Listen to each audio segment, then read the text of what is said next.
guess. Talking in front of a camera. Hey everyone. So today I'm going to be talking to you about things that I have recently picked up from Nyx that seemed really interesting. Just things that I wanted to try out, kind of like a hot or not, if it's worth it to pay, you know, the money for it, even though Nyx is rather inexpensive. If it's inexpensive and it's not good quality, then why waste your money on it? So I just figured I would test it out and see if it's, you know, worth the $6 or $7. So yeah, so the first thing that I purchased was this Nyx CC cream. They have a couple different ones. This is the redness correcting. They have a brightening one that has like a lavender tint to it, and they also have a, I think it's a color, I think it's like a spot color, like acne scarring, things like that. That's kind of like a salmon-y tint. But this is the redness, or the green one for redness, so the light to medium. They did have one for medium to deep skin tones, but that's not me right now. In the winter time, I'm very pale. So I did kind of like this. I was a little skeptical. It is like $14. I got all of my stuff at Ulta. It comes out like a green gel, green paste, I guess. It's a little thick. It's not too runny, but it is kind of like in between. It's not too thick. It's not too runny, right in between. And when you blend it in, it turns skin colored because it has those little beads in it, but still having that green undertone. So it, you know, cancels out the redness. My hands are very pale, so you can kind of see. I really did like this. I like the consistency of it.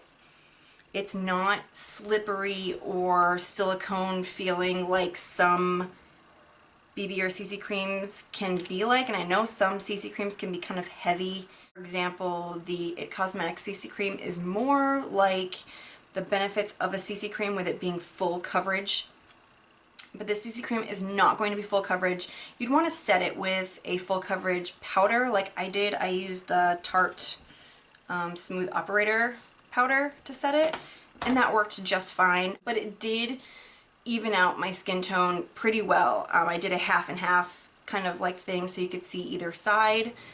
On this side you could see, you know, my dark circles and things. Even though dark circles are more of a purpley tint, it did kind of even out all of my discoloration problems that I needed.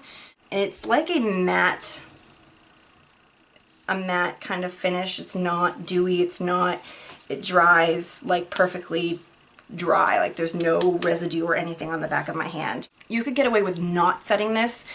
And if you are going to set it, I would set it fairly quickly just because it does dry, but it's without it being drying, if that makes any sense. I do have some dry patches around my nose and it didn't cling or anything like that. So I do really like this for $14. It's on, you know, the cheaper side of the CC creams out there. It is kind of on the more expensive side for Nyx, but I think it was definitely worth it. If you have coupons or whatever, sometimes they do the buy one, get one. I would definitely pick this up, and I would definitely be repurchasing this because, I don't know, I like it, and it doesn't smell bad either. So the next thing that I picked up was the NYX Tame and Frame Tinted Brow Pomade. Kind of similar to how brands are coming out with now, like Anastasia Beverly Hills with their Dip Brow. Nyx Cosmetics just came out with a waterproof brow pomade just like this. The only thing that kind of stinks about the NYX brow pomades is that the color selection's a little, it's a little iffy. The blonde was definitely going to be way too light for me, but it still has that taupey type of undertone, which I like a taupe in like a brow pencil or a pomade, something like this. And they didn't offer a taupe for the NYX pomades. The closest one that I could find was, what is this, brunette. So this is 03 brunette. The one right in front of this was chocolate or something, and it was way too red. I could immediately see that's, wow, that's way too red. So, and they also have an auburn. So if you have red hair, the chocolate or the auburn you could probably get away with. This was kind of in between. Actually, this is what it looks like in the pot. I used it. Let me swatch it for you on my hand. so you can kind of get an idea. And obviously I used it on my brows today. That's what it looks like on my hand. You can shear it out. It can be a little dark if you concentrate it too much. I definitely sheared it out because I don't like a, you know, dark, strong brow, especially, you know, with my look that I did today. I do have dark brown hair, but I do like my brows to be a little bit lighter than my hair color, just because I feel like my eyebrows overdo my face if they're too dark. But I actually like this. It was a decent color match. I'm glad I didn't get the chocolate one because it definitely would have been too red.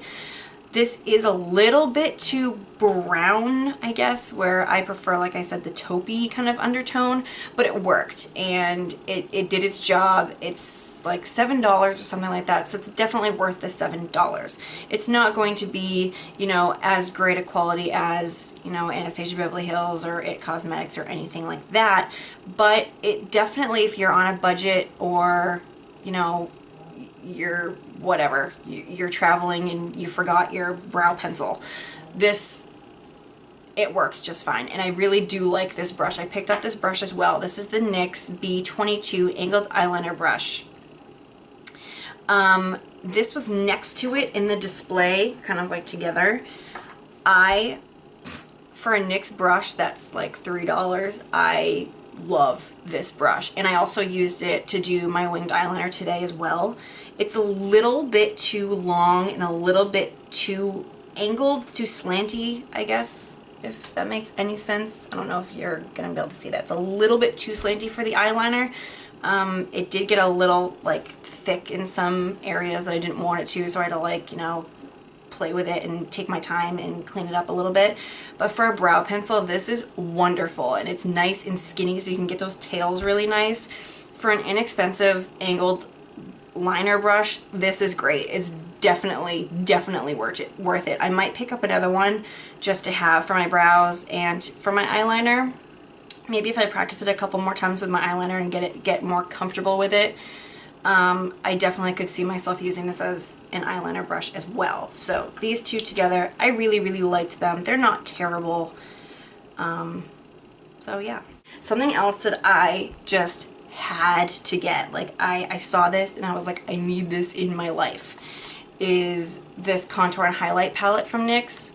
Oh my goodness, if you are looking for an inexpensive highlight and contour palette that has everything, you need to get this.